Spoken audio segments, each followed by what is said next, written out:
What's up, Holy Shooters? Welcome to a special episode of Holy Shoot, a wrestling podcast. This week we are talking about the pod's experience at Wrestlemania 35.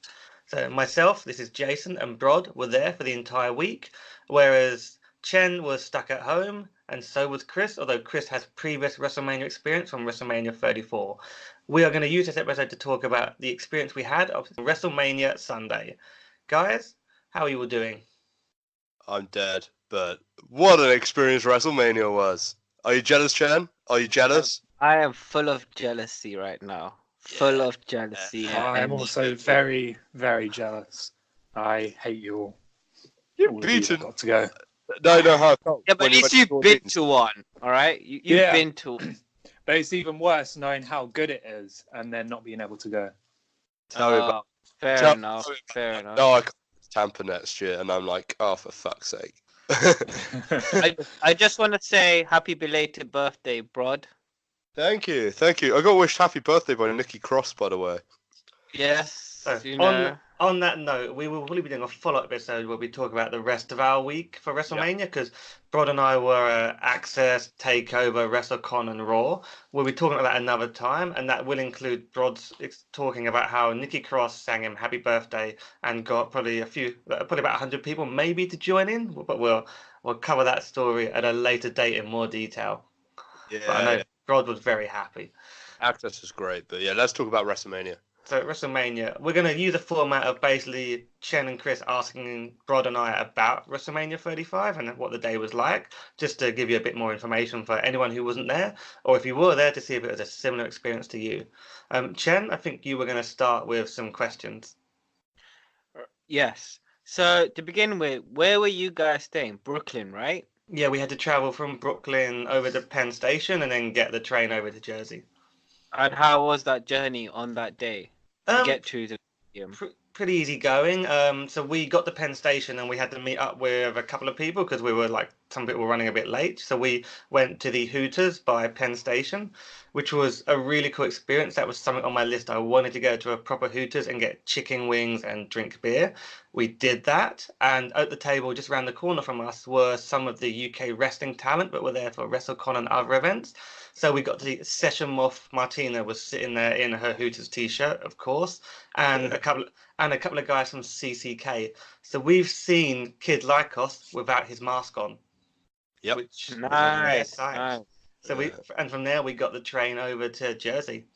Did you guys take pictures with them, or did you just chat to them? I wanted to, but they were eating and we were eating, and I really wanted to get a picture with Martina in a Hooters t-shirt, and I missed my chance.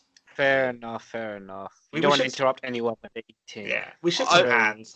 I mean, one of our friends who was there with us did speak to Chris Brooks for a tiny bit, which is pretty nice. But yeah, that was about it, really. Yeah, it was a pretty good experience. So, did Martina Session Moth, was she drinking a can of lager with her breakfast? No.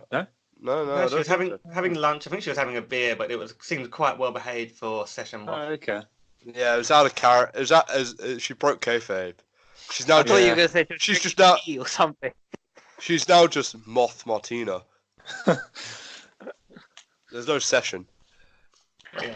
Well, that was quite a cool start. And then we met up with Dave, our friend who was joining us just for that one day, and we headed off to Mania.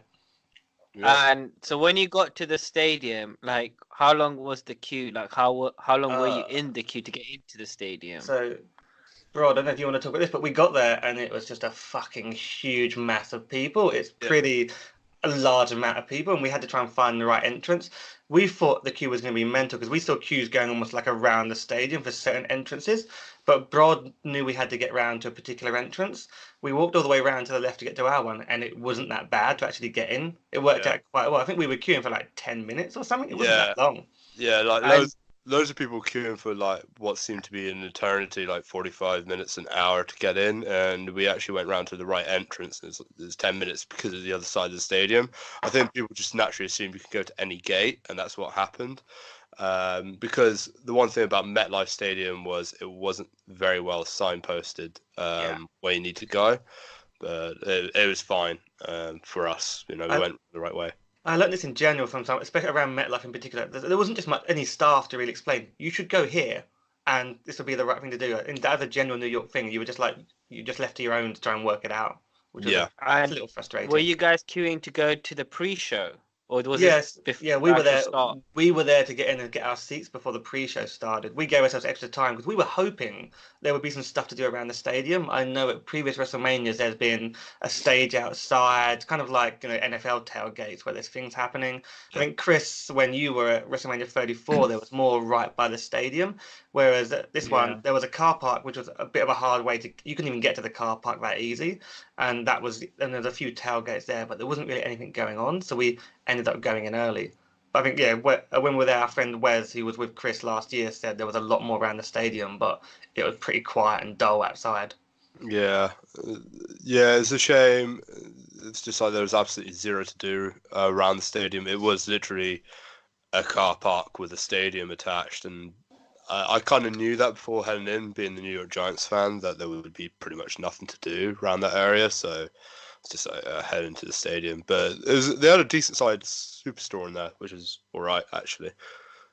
What time was this roughly? Did you get in? And was it really hot that day? It wasn't. No, it wasn't that hot at all. We got in about 3:30, I think. No, it wasn't that early. Because the pre-show started at the pre-show first match was around 5:30. So we were there. We weren't there that much before then. So we must have been there half four, 5 o'clock. We got to our seats. Yeah, we left Penn Station about 3:30, I think, or something like that. Yeah. So we were there watching the stadium fill up for the pre-show.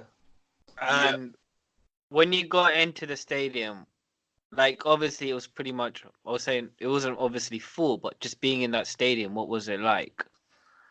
Did you take it all in? Was it an amazing stadium itself? So everybody else was there getting beers and stuff, and I just wanted to get to my seat to see what it looked like. And my mind was it was quite funny. I was there for a few minutes. I was just like, shit, I'm at WrestleMania, dude. This is the coolest. This is literally the coolest thing in the world as a wrestling fan. It's absolutely incredible. And then, I don't know, 5 minutes later, I wander off, get some beer, sit back down, and then one of our other friends, Arjun, comes along, and he has the same reaction, mesmerized. He'd actually never been in the stadium before, so he was shocked by the size of it as well. That was a surprise. I didn't realize Arjun had never actually been inside a stadium for any sort of event, so it was like a double amazing moment for him to be. I'm in a giant stadium and I'm at WrestleMania. Yeah, and he's like, oh wow, this is amazing. It's like, why aren't you reacting the same way? It's like, oh, I had the same reaction as you did 5-10 minutes ago. Chris, you were going to ask a question a second ago. I was just going to ask, so how much were you looking to pay for a beer? How much did that set you back? I was hoping it'd be. I'd read up that when there's NFL games, you can get a beer for about $10 in this stadium, and they've got a really good range. I don't know if that was just wrong, but for Mania, it was about $14 for a beer. Ooh. It was worse at the Barclays Center. The Barclays Center for Raw NXT was worse, so 14 was like. Yeah, $17 for a beer in those places, and they had no good beer. It was only lager. Where at least the good thing was about this one, we had one of the good more ale places right by where we were sat. And they make you do this thing when you're a foreigner, but you have to fill out a form so that you can buy beer and show your passport, and you have to do that at every stand you go to. So you just end up going back to the same stand because it's easier. So at least we could get decent beer by where we were sat. So that was. Not even your driving license qualifies. No, you can't use a driving license. You can only use an in-state driving license. So even if you're American and you're from out of state, I think you're meant to bring some sort of other ID. You were saying something, Broad? Sorry. Yeah, it's just absolutely horrendous system that New Jersey operates for purchasing alcohol. You don't get ID'd if you're under the age of 40. So if you're over the age of 40, you could be fine. But even then, if you sound international, you get ID'd. But it's just absolutely fucking strange. Just the weirdest system I've ever seen. Just to make sure, this was only in New Jersey. Not New York. Not New York, okay. Yeah, no, so yeah. And how much did you pay for a beer at Hooters? I think most places you went to, you were paying around $6 to $8 for a beer in a bar. It depended if it was happy hour. Sometimes you got a cheaper beer, but that was the general range for this a normal bar. Yeah, same. Yeah. So how did you kind of plan your trips to the bar, to the toilet around matches? Did you miss any of the matches? So So I missed half of Daniel Bryan versus Kofi Kingston. Oh shit! The best match of the fucking night. Yeah. So whoops. I did catch like the final third of it, and it was awesome. And I got to be honest with you, Chen. I popped huge for Kofi. I think everyone popped huge for Kofi. Everyone was hugging each other in the stands. It was an amazing experience. I was wrong about Kofi Mania. But yeah, I missed half that match because A, I needed toilet. B, I needed some form of sustenance. And not to stereotype, but Americans are not very good at making decisions. Like, they take ages over what they want. And it's like, come on. Like, I'm missing half the match. So I missed that, and I also missed the Hall of Fame bit and Kurt Angle's entrance. So Yeah.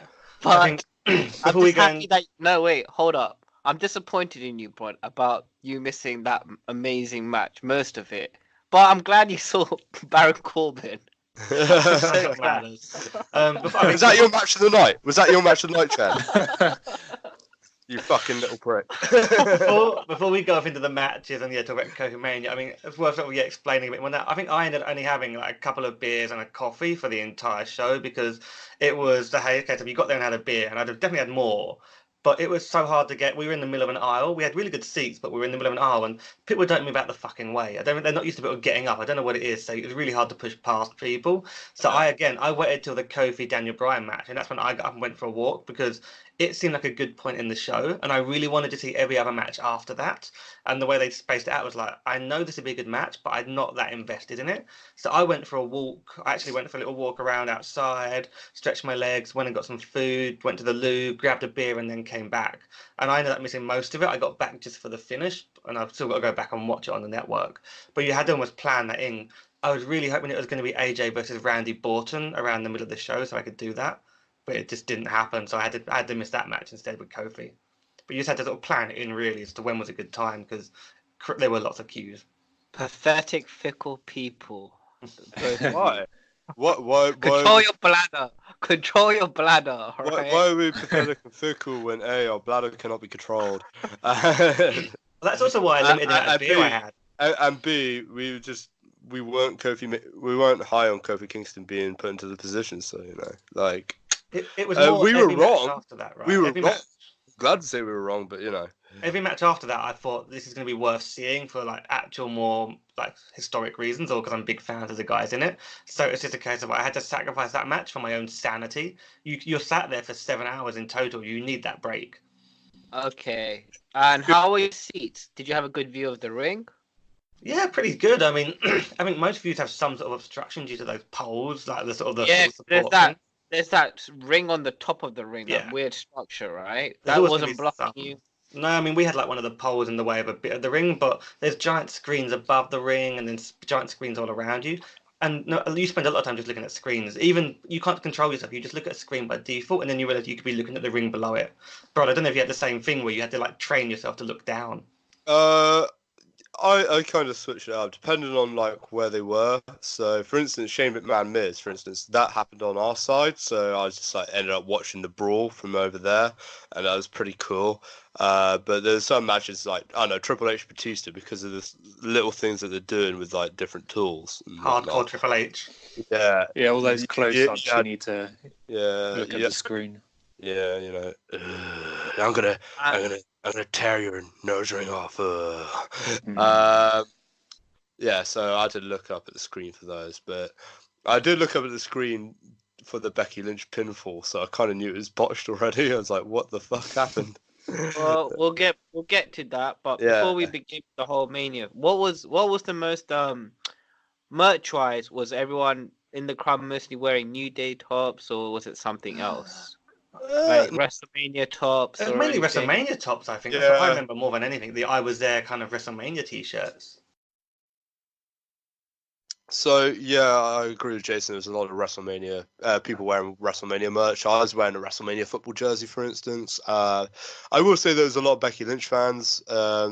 Not just throughout the day, but the week. Undisputed Era had a lot of t-shirts, I would say, as well. I didn't notice that much New Day, but I could be wrong. Didn't really notice anything else outside of those sort of three like groups of merch, which is mainly a Lynch and Undisputed Era, to be honest. Interesting. I was wearing my Finn Balor like equality Finn Balor for everyone T-shirt. I saw a couple of people in it, but Finn had some love as well. Yeah. And one of our friends, he was sitting separately from you. Was he in a box or something? Yes, My friend. two of the guys were in a box, so we had 5 of us in the same row, and then 2 of them were in one of the suites, one of the upper level ones. They were kind of in a really good position to like dead onto the ring, but really far away from it. But they had some luxury. They could get in and out a lot easier. Yeah, they did try messaging us saying, "Wave to us, wave to us." Yeah, it's like they were We're like, on the other side of the stadium. yeah. They were like, "Can you see us? We're on the edge of our box." I was like, "Yeah, I'm just looking around that whole row, like miles away, and I'll see if I can find 2 people waving." Yeah. Only 80,000 people. God. It was funny. We did it, so we didn't get, obviously we didn't see them, but Brod did call one of our friends who was watching it live in the UK, like who was watching it at the Belushi's bar, I think. So Brod decided to have a phone call while we were there and do a video call and show off the stadium. I think that was during I might be during Shane McMahon versus Miz or the women's tag team titles. Oh no, it was during the SmackDown tag team title entrances, I think. Yeah, I called him and I did a video call and he was like, I couldn't hear him, so it was just like, turn it round. I was like, turn it round. He's like, turn it round, turn it round again. It's pretty funny. Okay. Hopefully he recorded it because that was the dumbest 2 minutes of my life. It was a Mike, was it? Yeah, it was Mike. I was Mike. Yeah. So Mike was at the meet up with like a bunch of our Watch Wrestling London friends. And he's featured on the podcast in previous episodes as well. Listen to all our previous episodes. Okay, so let's just begin with the pre-show. So the first match was Tony Nese versus Buddy Murphy. In general, at this time, how full was the stadium when the first pre-show match started? It was about half full, I would say. Yeah, I'd say about that, yeah. No one gave a shit about the pre-show this year. Like, it was a shame, but no one cared. Yeah, I mean, this match was obviously very good, solid because it's 2 good performers, but I don't think you could pay me enough money to care about Tony Nese. He's just like a charisma vacuum. So it's strange to give him the belt, but that's just sort of makes 205 seem even less important to me. Yeah. Okay. Did you watch the pre-show, Chris? Because I didn't. I didn't know. I didn't have time. It actually took me 3 days to watch Wrestlemania. That's because I didn't have 7 hours to sit there and watch it. 3 days watching it at times. Yeah, it's so long. Yeah. And then going on to the women's battle royal, was there any interest in that? There was a bit more because I mean I wanted Asuka to win it. I thought she was due that, and then obviously she didn't. And there was more when I think the main reaction was when Carmella came out from. I don't know how she went when she went under the ring. I lost track of it, but then she just appeared for the end by moment. But I don't know if you saw anything else that mattered or that anyone cared about. Yeah, I think a lot of people were in shock just before the Carmella moment that Sarah Logan won. They were like, Sarah Logan, really?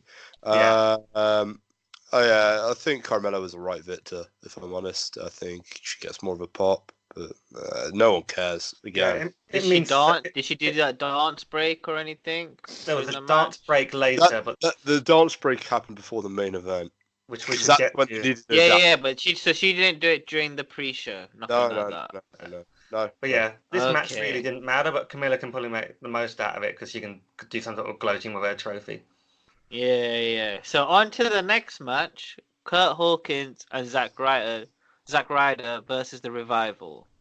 I like this match a lot. I was surprised how much I liked it. The one thing I will complain about, though, is Zack Ryder not matching his gear with Kurt Hawkins, because Kurt Hawkins is in Jets colours. This is also the home of the New York Jets. They're both New Jersey guys. Come on, guys. Match colours. But apart from that, I thought it was an enjoyable match for what it was. Got a decent pop as well at the end. Yeah, I think it got a good pop because it was 2 local boys. I was pissed off because I knew the Revival were probably going to lose their belts to a team that has never actually won a match. And I like the Revival, but I thought, it's the hometown boys. They're going to give the belts to them. It's like, fuck this. So it was a good match, but I was annoyed because I knew what was going to happen. Did you cheer though when they won? Zack Ryder and Kurt Hawkins? Of course not. They suck. I did. The difference of views there. I did. So were you the only one cheering out of your group of friends that you're sitting with, Brod? I don't remember, to be honest. It was a long night, and it wasn't the most important match on the card, so I don't really remember that one, to be honest. Okay, and then on to the next one, the Andre the Giant Memorial Battle Royal, which Braun Strowman won. Yep. How was it seeing Braun Strowman? Being on the pre-show, having his push ended all of a sudden for whatever reason.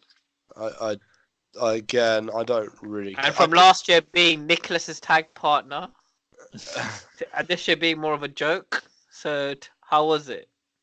I actually liked the comedy bit in this match. I'm probably the only person who laughed in the entire stadium, but yeah, I liked the comedy. Too much shame. I was watching it and I was like, where are the Saturday Night Live guys? And of course they came out from under the ring because you knew that had to happen at the end. The main thing I remember is Cien Almas eliminating himself when he did that Frankenstein on the side of the ring, and then just looking at himself going, what have I done? Like, you idiot. I didn't remember that at all. Yeah, that's the thing to that for me before Braun and the Hardys going at it, and then the silliness of the Saturday Night Live guys. And at this time, was the stadium starting to get filled up? Because this was on the... Yeah, a lot more full at this point because it's like they're actually quite a stacked pre-show when you think about it. Like 4 matches in about 90 minutes of the pre-show. I was expecting a lot of like killer filler time, but they moved the tag team match into it. It seemed like at late notice, so it ended up being quite a stacked pre-show. And so during the pre-show, were people coming past, say, "Excuse me, I need to get to my seat"? Like, no, we were kind of in the middle of an aisle, so we were just like we were the guys that were the annoying ones trying to get up and down. Oh, okay, all right. Yeah. So, guys, next time you decide to go to WrestleMania, you know where to book your seats at the end of the aisle. Yeah, well, you try booking WrestleMania tickets in New York. Yeah, it was pretty hard to get any tickets. I mean, if I go again, I want to do the suite thing. I reckon next time I'm going to go like VIP and just do a suite because I forgot to mention when Dave was on his way to the suite, he's got video where Ric Flair and Sting and Big Show were all just walking past, probably going to their suite as well. So you get. Do you know how much you paid for those tickets? Yeah, so the suites were about 480 quid or $480? They weren't cheap. How much did you pay for yours? Ours, I think, were $280 with all fees. Rod, do you remember if that was dollars or pounds? That was dollars, I think. I don't know. I know it was around 250 quid with all the fees and stuff, I think, for our tickets. Yeah, because the actual ticket itself was like $275, I think. So actually, it wasn't too bad, but then you had the Ticketmaster fees on top, which is ridiculous. But yeah, I think for my own comfort and sanity, a suite would be better. Yeah, but at least you guys had that to be in the stadium of the atmosphere with other people and stuff. That's why I didn't change my ticket when I thought, I could always go for a suite instead. I thought, no, if I go back, I could always do a suite next time. Yeah. So that was good. All right, so now the show started. I'm guessing the stadium was packed now. The stadium was packed. We had the national anthem. We had Alexa come out. And the first thing was seeing Hulk Hogan. How was that for you? I sat down. That split the crowd a little bit. So Brod and Arjun, who were with us, decided they were going to sit down for it, whereas myself and like Wes and I think Billy, who are more old school fans, were just like, this is a moment you thought you'd never have, seeing Hulk Hogan come out at WrestleMania. I think I shouted, "Fuck off, you racist!" Just sat down. We had a few guys around us, but also like we had some black guys around us that really didn't want to like cheer for Hogan, I think.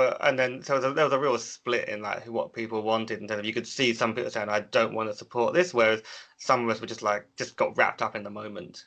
So, Chris, did you watch this bit? What did you think? Yeah, I marked out a little bit. Racist. So here's the thing. Here's the thing. I grew up obviously a big Hogan fan, especially in his WCW days. So when that music hit, I was first of all shocked, and then because through the audio I'm watching and there's like a lot of cheers and everything, and I was kind of full of jealousy because I was like, you guys got to see Hogan, but at the same time I was like, wait, I shouldn't be supporting him. I saw he was like a childhood. He was a childhood hero. Correction, I saw someone's back. I did not see Hogan at all, and I'm kind of glad. Oh, It was Sit a moment I down enjoyed. if I you know hate that. Hogan. Sit down if you hate Hogan. Sit So down. like, I don't know if I was there with you guys, I probably would have jumped out at first, and then I would have came to my senses and be like, no, he's done. I shouldn't be supporting this guy, and sit back down. But then the next big surprise was Paul Heyman comes out and says Brock Lesnar's opening the show. How was that? Were you guys shocked? Yeah, I was Yeah. shocked. I expected him to be later in the card, like third, fourth, last match, and it was a welcome surprise. I thought it'd be Styles versus Orton kicking off the show, and yeah, it was awesome. Apparently, Lesnar wanted to go first to pop the crowd and make sure his match was better received. So kudos to him. And also probably get the hell out of the stadium and Yeah. just. I mean, the match itself was pretty meh, but yeah, Seth Rollins got a big pop.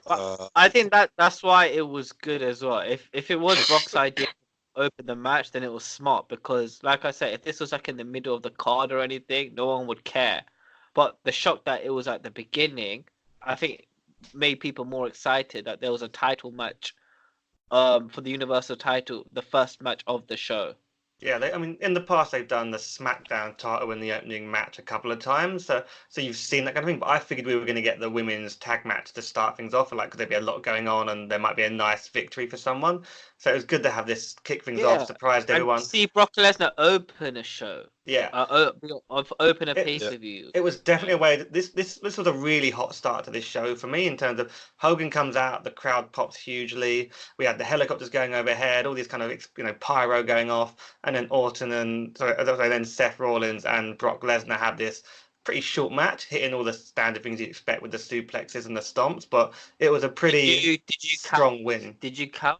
Did you guys count during the suplexes? No, I didn't bother in terms of. I know there was 3 stomps. I can tell you that much.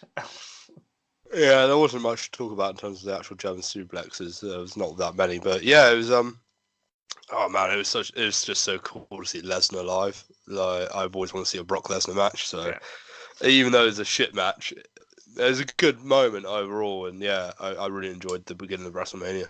Yeah, I'm jealous of all 3 of you because Chris has also seen Brock Lesnar live last year, so sons of bitches. If you go next year, you might see. Oh wait, you probably won't. He's in UFC. I think he's done, but yeah, that's just me. That's just me. Yeah. What did you think of the match, Chris? Did you enjoy it? Well, it could have been a lot better. We all knew Seth was going to win, but they didn't quite put that belief in there that Brock might still win. It was kind of like he won it. It wasn't long enough. Yeah. It was okay. It just made it a hot start before we got to the next match, which half the crowd apparently couldn't see. Yeah. Okay. Turn the light off. Okay, so let's turn the light off. So let's go to this match: AJ Styles versus Randy Orton. So let's get this out of the way. What is it with this light? To talk about it. Where we were sat, we were on, I guess, behind the hard cam to the right of it. So, but if you were thinking about the next area, which was, I guess, directly onto the entrance ramp, there were some issues with the lights that were around the ring. And you've seen photos of it where the lights were placed. It was kind of just blinding. You couldn't see the ring or the screens. And it really seemed to, I don't know, it seemed to become worse during this match where they turned the lights up. So it just involved thousands of people chanting, turn the lights off, and just getting really angry and booing and just not being able to watch this match. So you lot couldn't see? No, we could see fine. We were like in the area. It was to this, I guess, about a 90-degree angle from where we were to the right. They couldn't see. Yeah, it's a shame because it was actually a good match to watch, in my opinion. And I was trying to enjoy it, but the crowd were chanting, turn the light off. And rightly so. This is not the first time it happened this weekend at a WWE event. But yeah, it was a shame for those fans who got to miss a good match. And it was good to see Randy Orton address it on Instagram later in the week. Yeah. I mean, for me, this was because I was distracted by the chanting, but it was a standard Randy Orton, 2.5, 3-star classic. 3-star classic. But this is the first time you guys seen Orton, right? No. No, I'm sure I've seen him when he was at the O2 or something. I don't remember. It's Randy Orton. Yeah, I've seen Orton before. Part of the Wyatt family, actually. That was pretty cool. Oh, nice, nice, nice. Yeah. So then moving on to the next match. By the way, I saw the match very clearly and I enjoyed it on TV. Yeah, So did you. I agree. I agree with Chen. I agree with you, Chen. Like, I thought it was a good match. That's probably the one benefit of me watching WrestleMania at home. I got to see a proper match that wasn't interrupted by bright lights or anything. Yeah, but it was part of the experience of turning the lights off. But yeah. So moving on to the next match was the Usos versus Aleister Black and Ricochet versus Rusev and Shinsuke versus the Bar. How was that match for you guys? How was Ricochet's entrance? Oh yeah, I was going to say the entrances of like Black and Ricochet. I remember that more than probably most of the match because that's just great to watch those guys come out and get a big pop. I'm trying to remember apart from like the splashes at the end, much The, of this the match. Cesaro swing that went Oh on. Yeah. God, yeah, the when gigantic when ongoing Sheamus was swing, doing yeah. the. Yeah, Oh, yeah. I just remember like everyone hitting their finisher towards the end. I don't remember. Like Jason, I don't remember much in the match, but what I do remember is being very entertained, and they do get the crowd going a bit this match. I can't really complain too much about this match. It was a good experience to be there to watch it live. You're right. The Cesaro swing went on for like minutes. Cesaro He swing just was kept hitting everyone. Cesaro swing was awesome, and only that could be applied to Ricochet. Like anyone else, I don't think would have been able to do like 32 revolutions. I think it was in total, which is Wow. absolutely insane. What did you think of the match, Chris? It was okay. Was this your, It's kind was of this it's your kind of my toilet review break? of no, but my review of WrestleMania 35. It was okay. That's all I can say about it. Look, just because you saw the shittest main event of all time last year in New Orleans, Yeah, and not because I'm gonna jealous you went to disagree. New Orleans, but fuck you, Chris. You know, now you know how it feels. Now you know how it feels to be me, Yeah, I do. leaving me Okay. behind for New Orleans. F you. We'll get on to Alright. We'll talk about that later. Yeah, we'll talk about it later. Alright? Alright, You guys left me behind, okay? podcast, Chan. Right? Shut up, Anyways, you Corbin fanboy. the next match was Shane McMahon versus The Miz. First of all, did you guys laugh when The Miz's dad entered the ring? Yeah. Yeah, pretty amusing, yeah, that moment. Yeah. I think were people chanting Mr. Miz or something like that? I can't remember. I think they Yeah, were. I think there was a Mr. Miz chant. Yeah, he got a loud pop, Mrs. Dad, which is kind of awesome. And this match was fun. I can't really complain. Shane McMahon does a stupid spot yet again, and Shane McMahon wins by accident. Can't really complain. It was funny before the match started. Like earlier on, we were looking around. Okay, what is Shane going to be able to jump off on in this stadium? And you're like, okay, there's some scaffolding over here which relates to production. That's clearly where they're going, and at least it's on our side. So, you're like, it's either that or it's the top of the stadium. There's no other choice. It seems like so. So how close were you to that?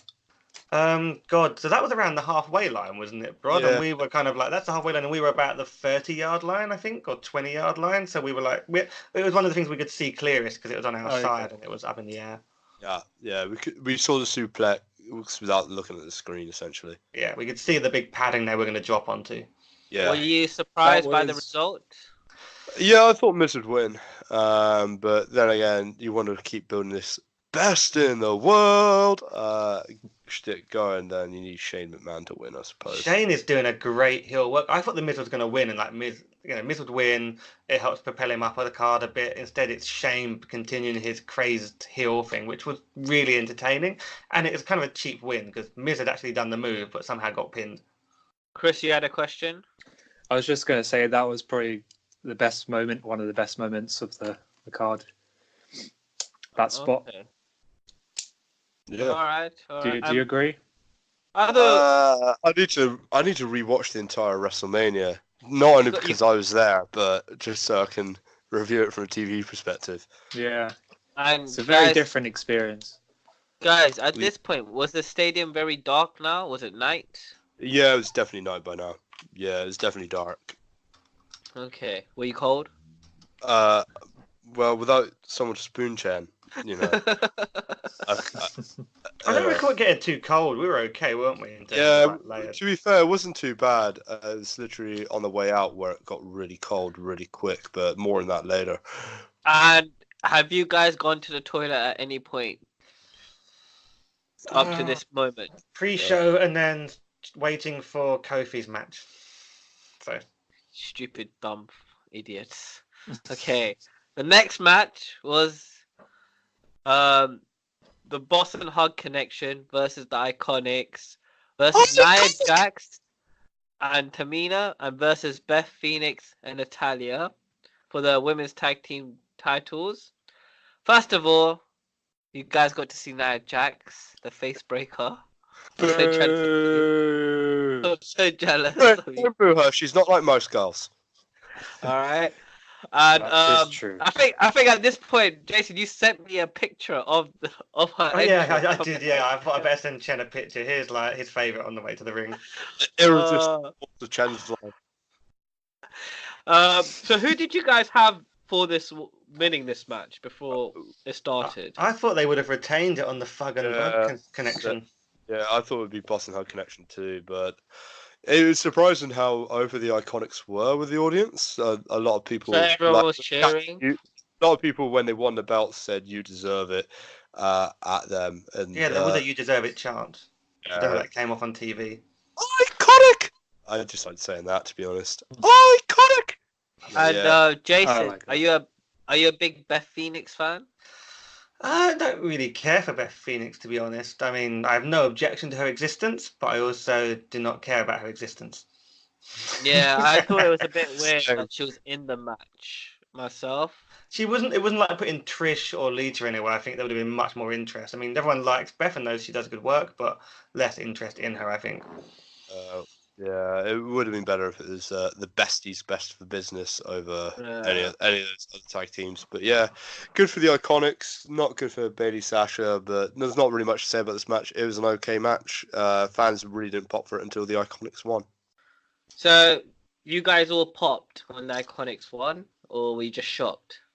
Popped. A little bit shocked, really, but then kind of happy because I enjoy the act.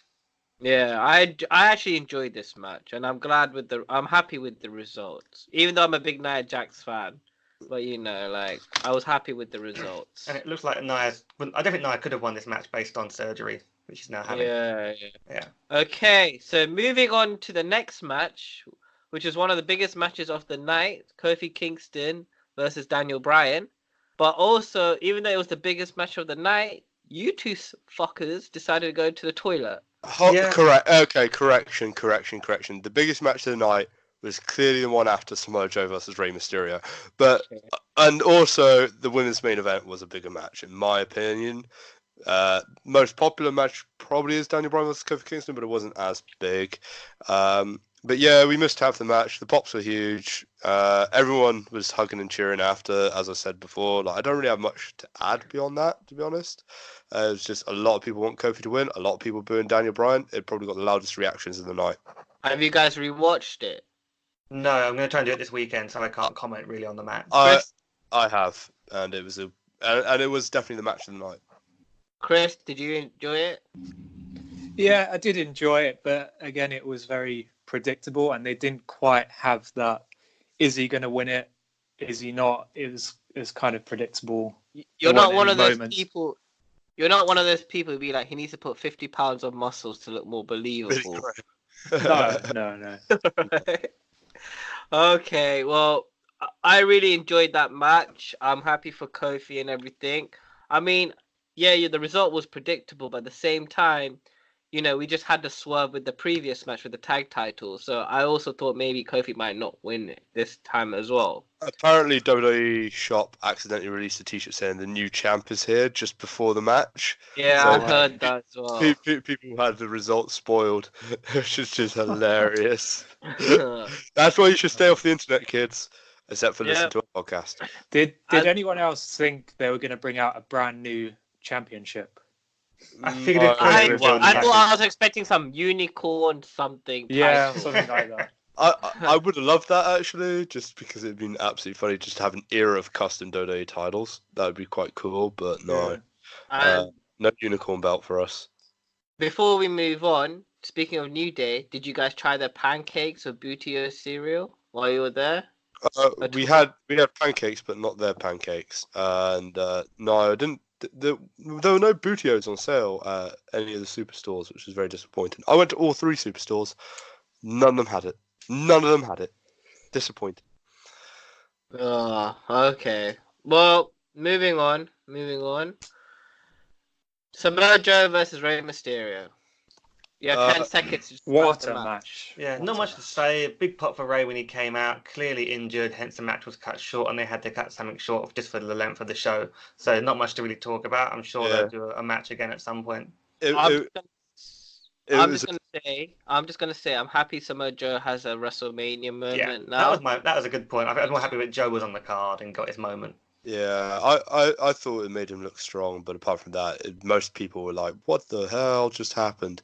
Like, I don't get it. And then they all start to realize Rey Mysterio might actually be seriously injured, and hence why he had to lose in a short way. But yeah, Have you guys seen him before? what? Rey Mysterio? No, I have. Way back Okay. when he Chen, was like mid card on SmackDown. Chen, we saw him at your call, didn't we? Oh Were you there? Yeah, we saw him at the Rev Pro show where he I fought can't remember who it was Marty. against. I think it was Marty Scurll. Marty Scroll. Yeah. But it's not in the WWE ring, so it's not the same. And then moving on to the next one, the big dog, Roman Reigns versus Drew McIntyre. First of all, did you guys do the Roman chant, the big dog chant? Yeah, we did tried to. There was a definite big dog my yard, big dog woof woof from our row, but it confused the Americans around us. Yeah. The main thing I remember from this match was just the crowd reaction. Roman didn't seem to me to get the pop that they were hoping for. They There just booed seemed him. there was some booing, some cheering, and a general lack of reaction. I don't know if this was like a little bit of fatigue setting in, but not the reaction they were really hoping for Roman. And the match was all right, and it didn't finish like the big moment you expected. How long was this into WrestleMania? Like since you got in the state, like 4 hours? 4 or 5 hours probably. It was definitely after the 3rd hour, and it was after when Kofi won the title, so just the mood died. Like there was literally zero reaction, zero interest until potential main event, and this match really suffered for it. I think I recall Triple H Batista starting around 11 p.m. Yeah, and it's like, oh god, this is gonna go on forever. But yeah, this match did not work. The boos were surprising, and yeah, I think it was the first time Roman got booed, and then following Night of Raw, he also got booed, and it's just like, I just don't get it. And it didn't help that he won. Drew McIntyre got zero reaction, which doesn't surprise me, and yeah, it was a shame this match wasn't good to win enough to win the crowd over. Okay, all right. Moving on. So we had Elias. Oh god, Triple H, quadruple H. Wait, wasn't this when Elias came out though? Next. Oh, you're right. We did before this happened, right? Yeah, shut it. Let Chen speak, Jason. Let Chen speak. Chen. So Elias is in the ring, but both your bladders are empty. Right? He's doing like a little trying to assemble a band of duplicates of him. Will you just be like, oh my god, get this over and done with? And then suddenly, Thugonomics hits. How were your reactions? The crowd went mental for this. This was so cool. I think everyone thought Cena or Undertaker was coming out, and Cena Thugonomics got the older crowd really into it. It was actually really fun. It's the first time Cena got cheered at a WrestleMania since WrestleMania 21. Completely. Funny enough, when he was last a rapper. Who thought that? Yeah, I marked out huge. I was seeing the Basic Thugonomics theme tune for the entire entrance. I'm not gonna lie, it was just the fucking coolest moment of the night for me. Seeing Thugonomics Cena, a gimmick I never thought we'd see back in a WWE ring, and hitting him with the FU instead of the AA. That got the crowd going, saying shit. Got the crowd going. He just got the crowd going again from what was really a dead spot. And poor Elias, though, getting buried 2 nights in a row. But Yeah, I really enjoyed it. I was really happy he called it the FU instead of the AA this time. just for old time's sakes. Yeah. Pumping it up. Yeah, he pumped up the sneakers. Yeah, he did the whole thing. He kept the hat on so you couldn't see how terrible his hair is now. You know, he kept it all together. It was just a really fun moment, but really got nearly everyone in the crowd to And pop, those I were think. those were some good bars that he gave to Elias. Yeah. It was definitely like not PG. Yeah. Did you like it, Chris? Yeah, it was my favourite moment of the night. Loved it. Yeah, that was another moment of me being totally jealous of you guys. I was like, God bloody damn it, you know. Fucking old Cena was so fucking lit. And then moving on, this is where I also get jealous, where you guys see Batista's last match, which is facing Triple H. Quadruple Triple H, hardcore Triple H. Fucking hell. It's funny because you guys got to Quadruple see two people. You guys got to see two people who are pretty much who pretty much ushered in the whole the era. What's it called? The Ruthless aggression era. Yes, that's it. Both John Cena and Batista. This was a really bizarre match though. You just looked around at the crowd and everyone was like, "What the hell was going on?" Triple H is like getting out, like he was trying to break Batista's fingers. He was using wrenches on him. He was putting his nose ring out. We were like, "What the fuck is going on in this match?" I actually really like this match a lot. I like the slow pace. I like the torture elements of it. I like the Ric Flair interference. I actually thought this was a really good match, and I'm probably the only person to think that. I will say this though, there was nothing that match to make anybody pop. So there's no like big moves until I think the DDT on the steel steps really was the first move that they popped for. That and the table's not breaking. Rod, the thing that everyone popped for was when Batista tripped on his way into the ring. Oh, that was brilliant. Yeah. Go on, Chris. You have something to say? Batista. So Jason, you're obviously a very big fan of hardcore wrestling. Did you enjoy this match? You know, hardcore is not my thing.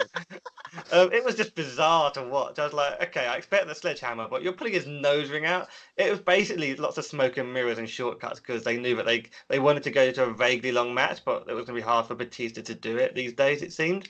So I'd have preferred if they just done a 10 minutes match and got more to the point, but they just instead slowed it down to Triple H pace. So watching this on TV, I really, really enjoyed this match. And I think the commentary helped as well, but I guess maybe I might have enjoyed it less watching it live, but I don't know, that could just be me. But I really, really did enjoy this match. This is one of my favorite matches of the night. And like I said, it you know, nostalgia-wise, you got to see Batista's last match. Yeah, and coming off another nostalgia from the Thugonomics, John Cena. Yeah, I mean, that was a run here, didn't we? Yeah, that was a really cool moment. Yeah, I would agree though with Jason. It could have been 10 minutes shorter, I think. It could have been 15 minutes, 15 minutes of just like, smash mouth hardcore wrestling and just get to the point. The lot of smoke and mirrors didn't really help the audience that was there in the arena, even though I liked the match personally. But yeah, I would agree with Jason. Yeah, and the entrance for this matches, I wasn't impressed. Really? I like the Mad Max Triple H entrance. I thought it was just I was just laughing my ass off. We were joking. The animation on screen, like it looked so cheap. The actual video, like it looked like it was PlayStation 2 like graphics for a game, and then it came out on that vehicle. But the actual stuff on the screen looked awful. Yeah. Visual effects cost a lot of money to make, so I'm guessing it was cheap. And Vince McMahon is a billionaire, so money's not an issue for him. It's like they spent all the budget on the show, and then they spend like $500,000 on it, are they? Yeah. For his son-in-law, he should have. Okay. They spent all the money on pyro and helicopters, and whatever they had left went on Triple H's video. Yeah. Yeah. They definitely spent money on Charlotte's entrance. Anyways, moving on to one of my favorite moments of the event. Baron Corbin versus Kurt Angle. This was a match, keep in mind, that even though Bron and Jason both hate Baron Corbin with so much passion, I do not choose it. They didn't choose it. They didn't choose it as the toilet break. They stayed. Okay. I did choose it as my toilet break. It's Kurt Angle's entrance took so long that I actually got back in time for the match. Him hobbling down there. So, for the record, I do not hate Baron Corbin. I think he's a good heel. I think he's an okay worker. he's just not main event material. In my opinion, not yet anyway. I didn't think, compared to the rest of the people, I actually didn't think this match was too bad. I thought it was okay. Like, what did you expect from Kurt Angle? A lot of people were placing this on Baron Corbin. Kurt Angle couldn't even wrestle AJ Styles these days. You know, this match was going to suck. I'm surprised it didn't suck as bad as it could have done. So, you know, liked Kurt Angle's attempt at the moonsault, but, you know, the lack of a surprise afterwards, I think, really killed the mood. Loads of people were like, fuck this. Like, how could they make Kurt Angle lose to a new star or whatever? You know, but it left a sour taste in a lot of people's mouths, this match, I have to admit. And a lot of people were like, what the fuck just happened? So I'm just looking at a picture that one of our friends who was with you, Arjun, sent me during this Corbin's entrance of Jason, Wes, and Arjun falling asleep. I was in the toilet. I was in the toilet last time. Yeah, we decided to do it. Everyone's asleep for boring Corbin and send it to you. Oh, I think we'll... We'll put that on the social account at some point. Yeah, that's what I was going to say. Stick that on Chris, Twitter. what did you think of the match? Yeah, it was okay.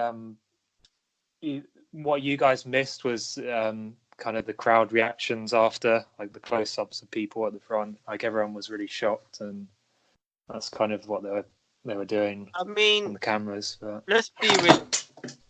Sorry. For those listening, Chris just dropped his phone. That's why you had that noise. Let's be realistic, though. Like, did any of you? No one had high expectations for this match anyway. Like you said, bro, Kurt Angle is not the same Kurt Angle, and you know it's predictable that he was gonna lose. When you lose, you do the job to an up and coming star. Yep.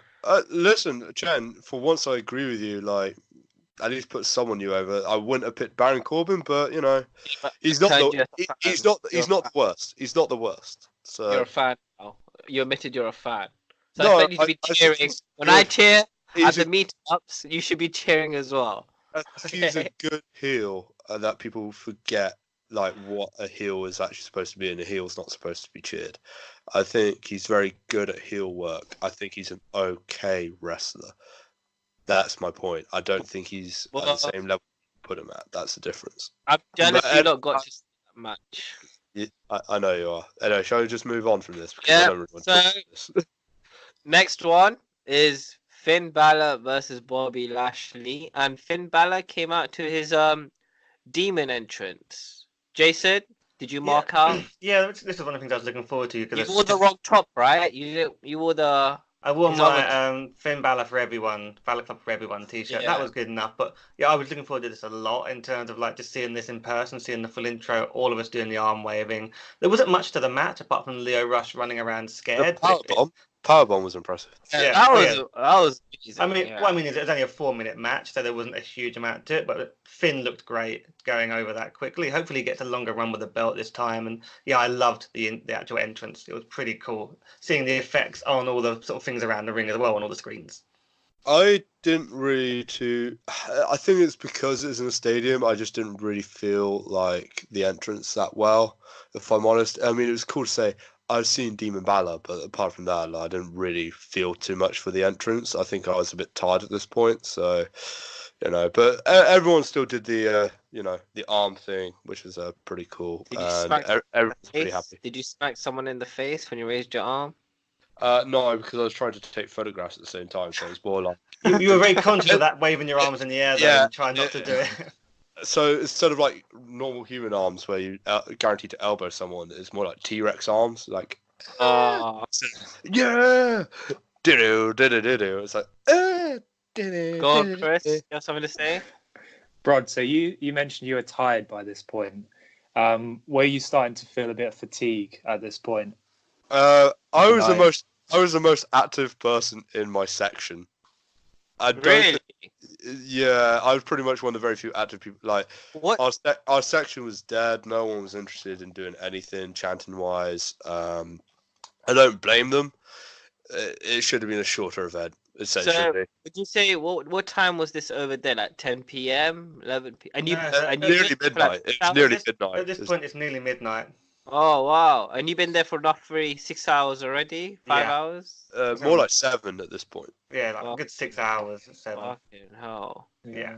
I noticed the crowd started. Go on, Chris. The crowd started to sound a bit dead at this point It on was- TV. It felt like Michael Jackson's Thriller video, just like Yeah. I mean, the fight.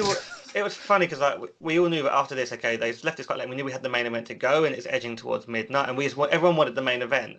And I think we had some sort of video package after this, and then we had that like Dance break, and everyone was like, "Just fuck off with the dance break and give us the main event." But you didn't dance. You didn't dance. I think I got to move around just to try and wake up, but no one was really dancing. No one danced. Yeah, I think I basically did a faux floss where I was like, just swinging my arms very loosely, like everyone was just annoyed. And then because we knew Charlotte had a helicopter video, and that was all going on. We're like, can we just get to the match? Because the match didn't start till after midnight. Joan Jett played Bad Reputation. Joan Jett did her song, and we're like, okay, we get this all part of it. If it was an hour earlier, we'd have been up for it, but it was just too much. How drunk were you, lot? Were you still? I only had a couple of beers. We got drunk after the event. Yeah, basically, it's just like no time to get drunk. It was just like. And it was better actually because you remember more of it. We got drunk at an Irish bar at 3 a.m. afterward when we got back to like Manhattan. Yeah, all right, nice. Chris. I made the mistake last year of getting drunk before the event. I do not recommend that. Well, you hear it, people. If you plan to go to Mania, pace yourselves. Yeah, and you only get shit faced afterwards. Stay hydrated. Yeah. And were you lot freezing at this time? No, I didn't get too cold. Okay. You get cold. It was it was fine. I think all the bright lights helped, like keep us warm. But That's good. That's good. Yeah, the main event though. Let's talk about that. All right. So the main event: Becky Lynch versus Ronda Rousey versus Charlotte Flair. Guys, go ahead. So. I mean, people were starting to leave for the trains at this point. Yeah, people started leaving. It's worth saying some people had to leave because of the trains, and there were people around with kids. They left over the last couple of matches. Quite a few people left that had kids because they had to get them home, and the kids were falling asleep. Yeah, it wasn't a surprise. So basically, we'll go into more detail, but WWE lied to New Jersey Transit when they said it would finish at like 10, 11 p.m. So they put trains on and didn't finish till half midnight. And they kept the trains going to 2 a.m., but quite a lot of people did not get home and were outside of the MetLife Stadium in the pouring rain, waiting for Ubers that cost. Wait, it started raining at that point. No. It was after the show, but people couldn't get home when it started raining. We fortunately did, but yeah, it cost people around $100 to $200 to get home using Uber. And that's Uber. So people.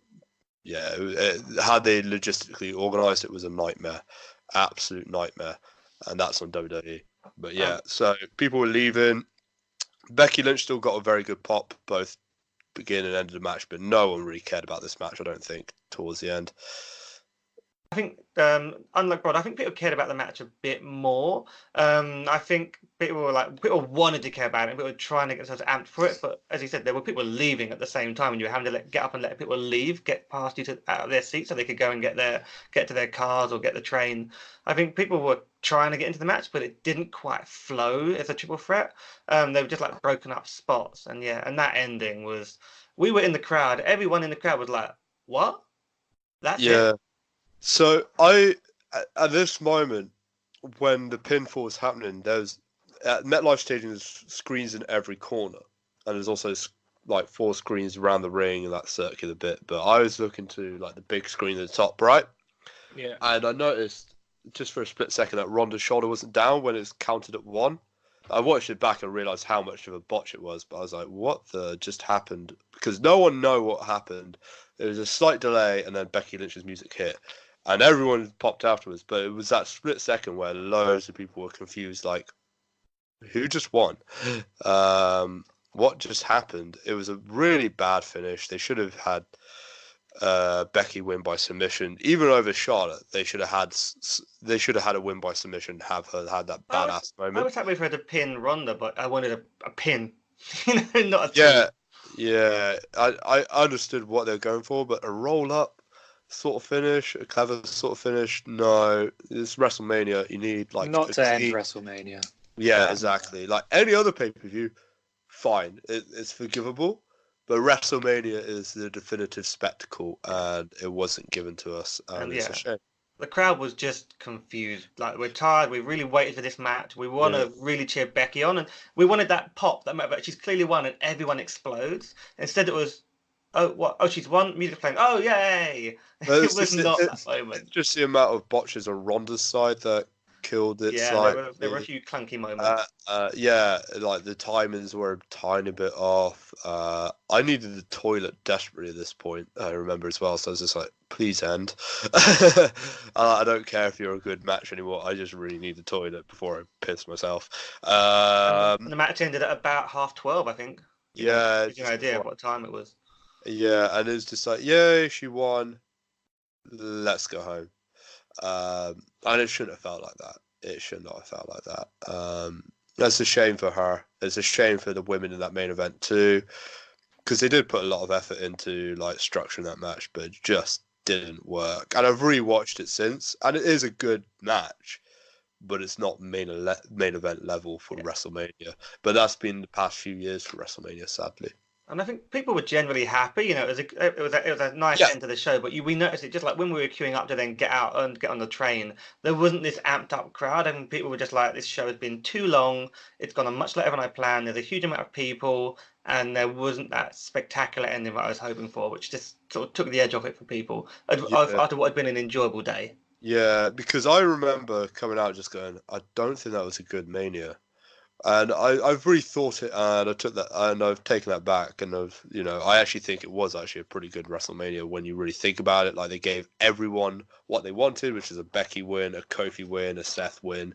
Those are three major headlines that had to happen. They happened. No swerves, no surprises, and that's actually a good thing for once.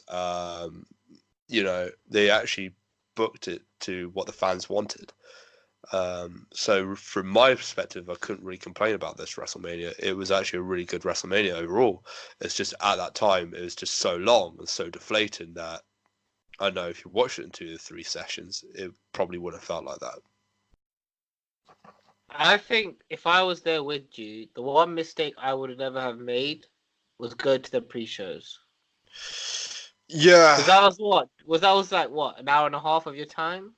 True, but I didn't want to miss a moment anyway. And to be honest, I was glad that I was there for Hawkins and Ryder, because I've always kind of liked those two acts, and I've also always liked the Revival as well. So for me to watch those 4 guys just have something at WrestleMania together was pretty fun, and it was a really fun match. It was better than some of the matches on the main show, like Roman versus Drew, for instance. I think I kind of agree, but I think if I was to go again, like next year, I would probably, as Chen says, I would be like more tactical and think, screw the pre-show, I'll watch it later on, and they'll show highlights anyway, and I'll just look out for myself and pace myself better. Yeah. But I did the same thing. I wanted to enjoy the whole event. Yeah, and you know what? I enjoy the entire spectacle. Enjoy the entire week. It was a mesmerizing experience, and I really can't complain. Like, WrestleMania delivered. Yeah, it was a good WrestleMania overall. Yep. We had fun. It's a shame it wasn't more of a pop at the end. Yeah. And then it was, I guess, as we reported online, we got out of the stadium, got into the queues.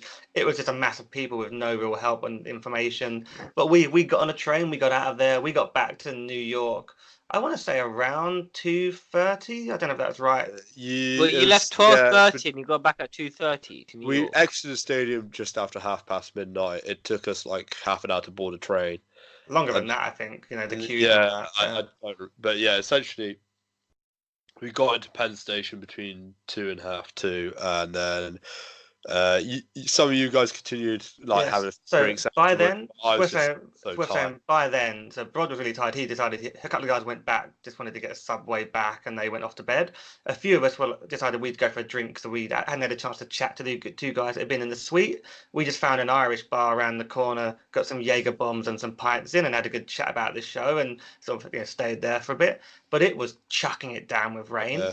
And we didn't know until the following day that thousands of people had missed that last train and were just stranded completely in the open at the stadium, getting chucked down with rain, having to queue like to pay hundreds and hundreds of dollars to get an Uber or have no other option to get home.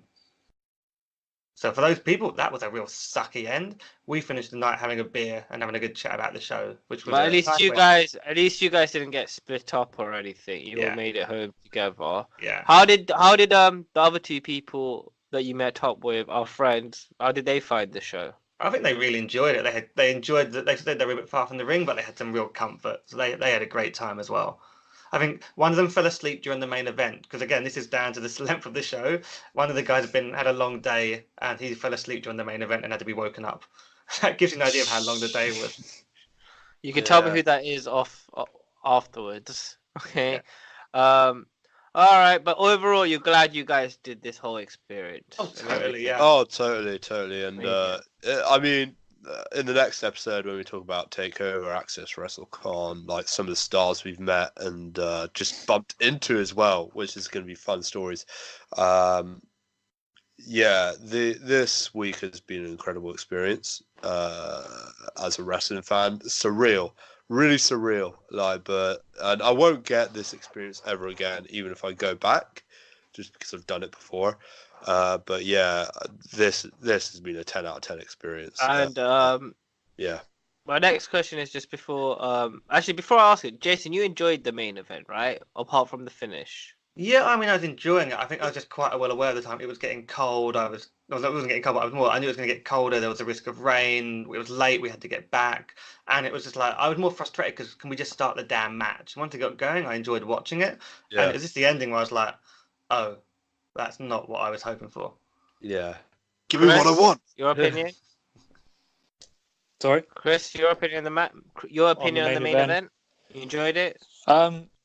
It was probably very similar to what Jason and Brothers said. It's kind of a bit confusing at the end. Like, is that the finish, or is it they're going to have a restart or something? But yeah, kind of a deflating end to a okay match. So I have two questions to ask. Two final questions. One, do you guys think women should main event again for WrestleMania? Oh, yes. If it's worthwhile, yeah, I could see Ronda versus Becky Lynch in a rematch next year if Ronda comes back. Yeah, Okay. same. Becky Lynch is the #1 merch seller. She is probably the face of the company now. It's basically a question of whether they can build up the other women round Becky and Charlotte, and I don't think they've done a good enough job there. So, Sasha really wants a good spot now. So hopefully they can keep her on board and really push her as well, because I think she could be main event potential as well. But at the end of the day, you gotta put it in the work. One thing Becky's taught me is she made it happen for herself. So instead of complaining and whining, she puts in the work. Make things happen for yourself. Yeah, I think that's a discussion for another time. But yeah, Becky deserved the spot. Charlotte deserved the spot. Like, let's not dismiss Charlotte's hard work just because she's a Flair. And Ronda also deserves the spot for everything she's done for women in combat sports. So all three of them, I'm glad they main evented. I hope all three of them get an opportunity to main event again.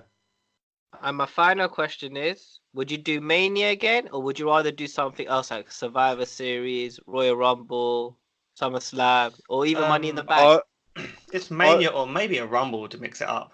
I wouldn't mind Royal Rumble, but the thing is, what I've heard is that they're going to move away from what they've done a lot of recently, which is like these Big Four weekends where you have Takeover, your Big Four event, then Raw and SmackDown. Apparently they're going to move away from that for like individual cities. I'm not sure how true that rumor is. I would also say, apart from Royal Rumble, which had Axxess, I think SummerSlam also has Axxess. I'd probably pick Mania again every single time, just because there's more people. Axxess is a lot of fun. We'll talk about that. You got your independent conventions and your independent shows around those weekends too. So I'd probably pick WrestleMania again, if I'm honest. I would love to do a Royal Rumble at some point, but WrestleMania every single time.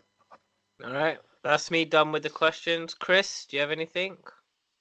Not really any questions, but more of a point. Rod, you sound a little bit like Michael Cole on commentary recently. Your voice.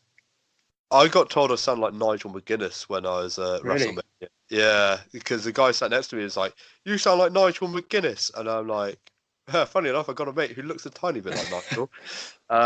Yeah, so basically, I've had a cold from before WrestleMania and it hasn't gone away. And I think partly that's due to the fact New York is heavily polluted, part of the fact London is heavily polluted, and I haven't had an opportunity to rest. So, Or you just have a shit immune system. It could be down to that. I actually have a pretty good immune system. No, okay, I think it's down to that. I will beat up your. I will beat you up and rob you of your immune system, Chan. Alright. I will end you in a couple of seconds, just like Samoa Joe ended Rey Mysterio. Okay? I'm challenging you next year at WrestleMania. I am challenging you to an immune system on a pole match. Oh, speaking of next year's WrestleMania, I just want to ask one final thing. Did you guys miss me? No. You know, you'd be like Baron Corbin this, Baron Corbin that. No. You would actually seen a proper show at Takeover, but more on that next episode. Yeah. Well, I'm glad you guys went along, and for anyone who's listening, we do run our meetups for pay-per-views, and this is one of the benefits of coming to the meetups. You meet like-minded wrestling people who also want to go to WrestleManias, and you can tag along with us. Yeah, isn't that right, guys? Yeah, there's 6 of us who went this year, and another one who joined us, so it was pretty cool.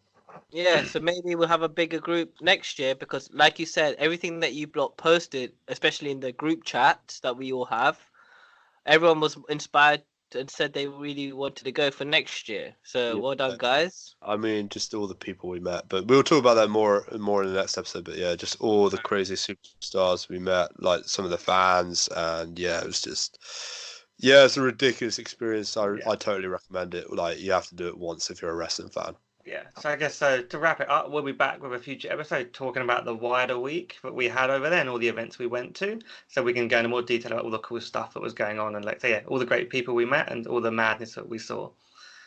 All right, guys, it was nice chatting to you, and I'm glad you lot watched the Baron Corbin match.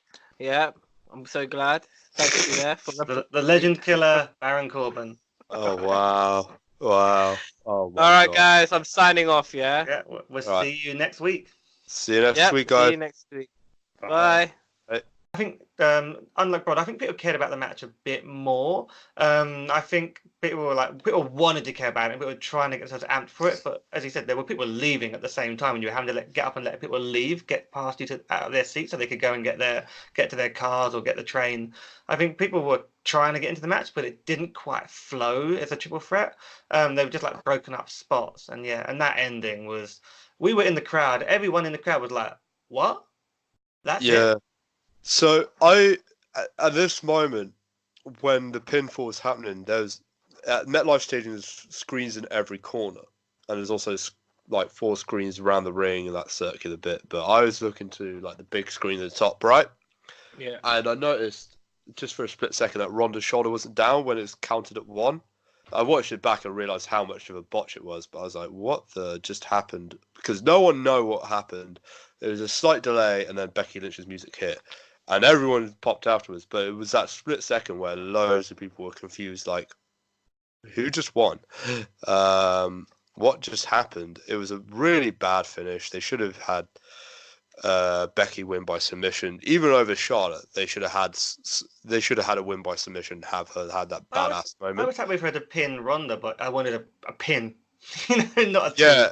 Yeah. I understood what they were going for, but a roll up sort of finish, a clever sort of finish. No, it's WrestleMania. You need like not to end WrestleMania. Yeah, exactly. Like any other pay-per-view, fine, it's forgivable. But WrestleMania is the definitive spectacle, and it wasn't given to us, and it's a shame. The crowd was just confused. Like, we're tired. We really waited for this match. We want to really cheer Becky on, and we wanted that pop, that moment. She's clearly won, and everyone explodes. Instead, it was, oh, what? Oh, she's won. Music playing. Oh, yay! It was not that moment. Just the amount of botches on Ronda's side that killed it. Yeah, there were a few clunky moments. Yeah, like the timings were a tiny bit off. I needed the toilet desperately at this point, I remember as well. So I was just like, please end. I don't care if you're a good match anymore. I just really need the toilet before I piss myself. And the match ended at about 12:30, I think. Yeah. Gives you an idea of what time it was. Yeah, and it's just like, yay, she won. Let's go home. And it shouldn't have felt like that. It should not have felt like that. That's a shame for her. It's a shame for the women in that main event too, because they did put a lot of effort into like structuring that match, but it just didn't work. And I've rewatched it since, and it is a good match, but it's not main event level for WrestleMania. But that's been the past few years for WrestleMania, sadly.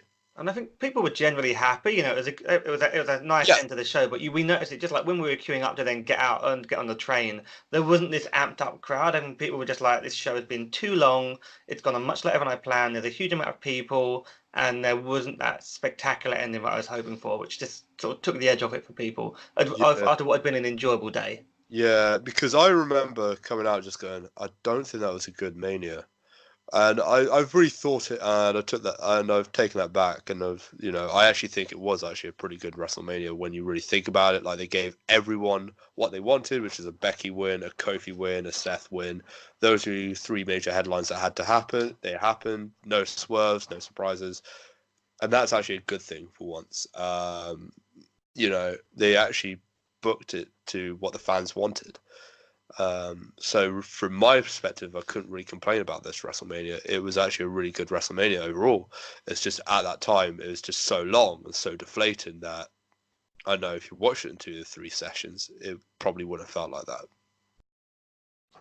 I think if I was there with you, the one mistake I would never have made was go to the pre-shows. Yeah. Because that was like what, an hour and a half of your time?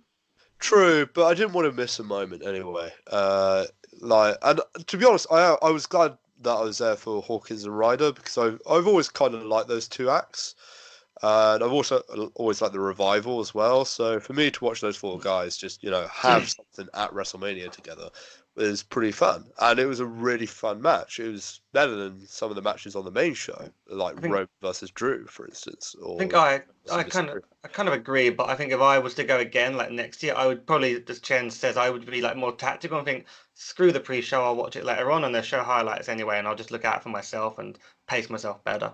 Yeah. But I did the same thing. I wanted to enjoy the whole event. Yeah, and you know what? I enjoyed the entire spectacle. Enjoyed the entire week. It was a mesmerizing experience, and I really can't complain. Like, WrestleMania delivered. Yeah, it was a good WrestleMania overall. Yep. We had fun. It's a shame it wasn't more of a pop at the end. And then it was, I guess, as we reported online, we got out of the stadium, got into the queues. It was just a mass of people with no real help and information. But we got on a train, we got out of there, we got back to New York. I want to say around 2:30. I don't know if that's right. You left 12:30 and you got back at 2:30 to New York. We exited the stadium just after midnight. It took us like half an hour to board a train. Longer than that, I think. The queue. Yeah, but yeah, essentially, we got into Penn Station between 2 and half 2, and then some of you guys continued having a drink. By then, by then, so Brod was really tired. He decided a couple of guys went back, just wanted to get a subway back, and they went off to bed. A few of us decided we'd go for a drink, so we hadn't had a chance to chat to the 2 guys that had been in the suite. We just found an Irish bar around the corner, got some Jaeger bombs and some pints in, and had a good chat about this show, and sort of stayed there for a bit. But it was chucking it down with rain. Yeah. And we didn't know until the following day that thousands of people had missed that last train and were just stranded completely in the open at the stadium, getting chucked down with rain, having to queue to pay hundreds and hundreds of dollars to get an Uber or have no other option to get home. So for those people, that was a real sucky end. We finished the night having a beer and having a good chat about the show, which was But a at least nice you way. guys didn't get split up or anything. You all Yeah. made it home together. Yeah. How did the other two people that you met up with, our friends, how did they find the show? I think they really enjoyed it. They enjoyed that. They said they were a bit far from the ring, but they had some real comfort. So they had a great time as well. I think one of them fell asleep during the main event because again, this is down to the length of the show. One of the guys had a long day and he fell asleep during the main event and had to be woken up. That gives you an idea of how long the day was.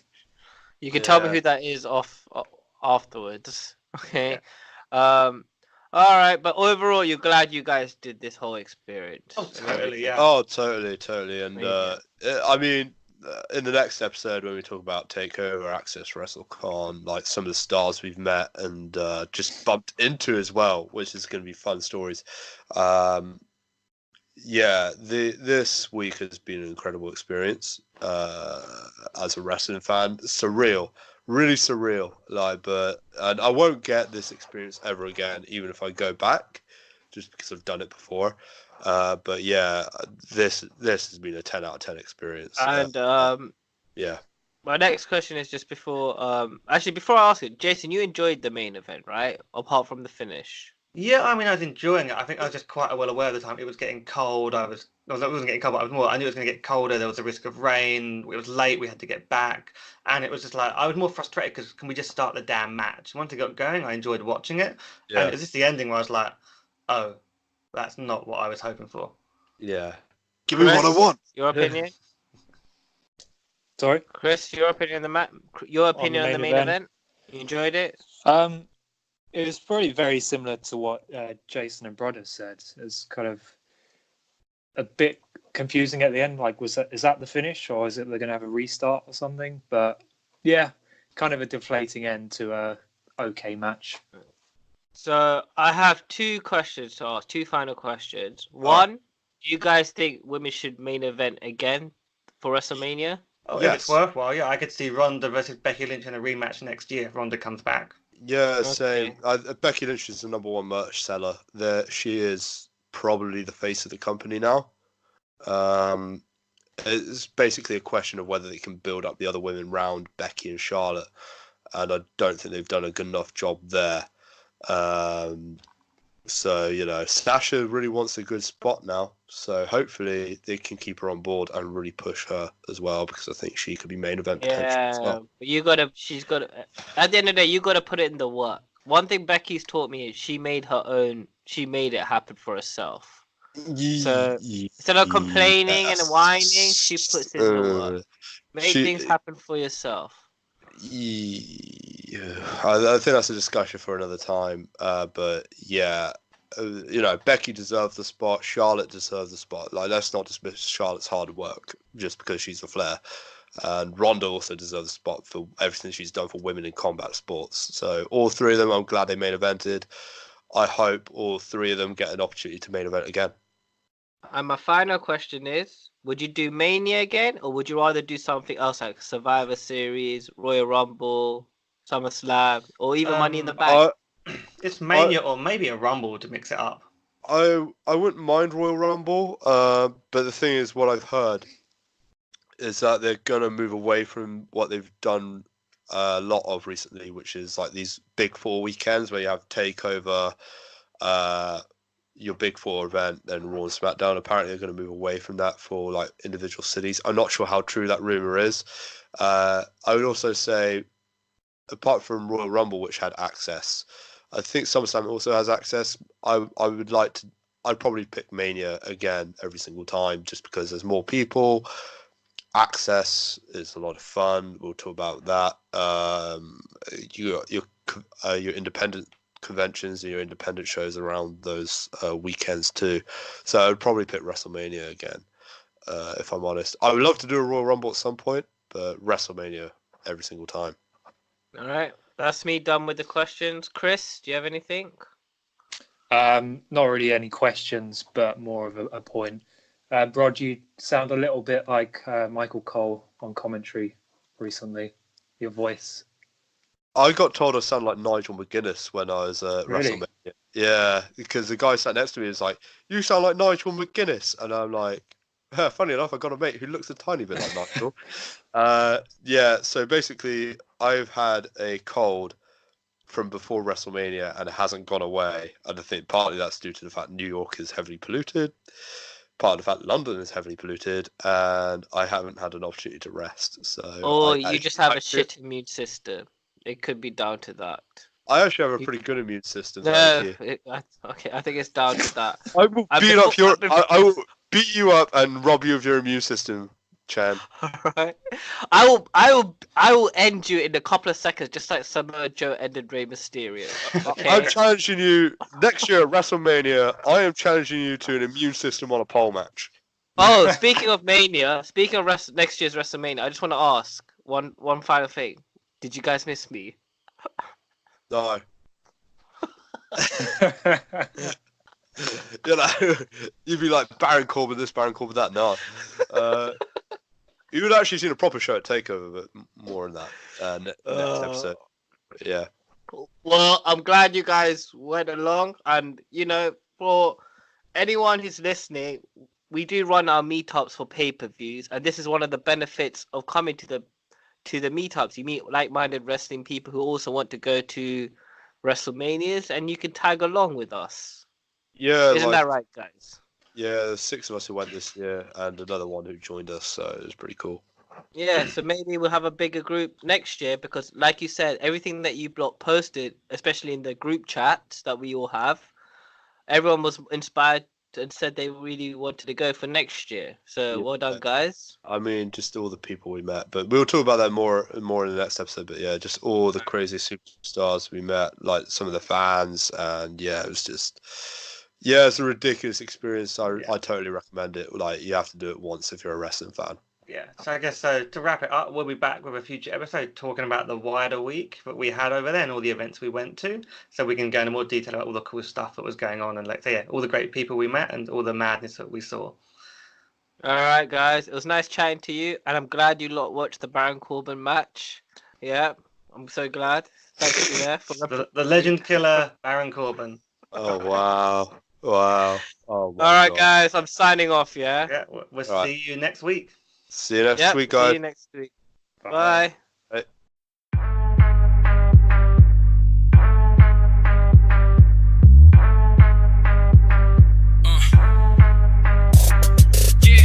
I'm ready for the bright lights. I'm ready for the highlights. I'm ready when the date is ready for the naysayers. Ready, baby, this is my life.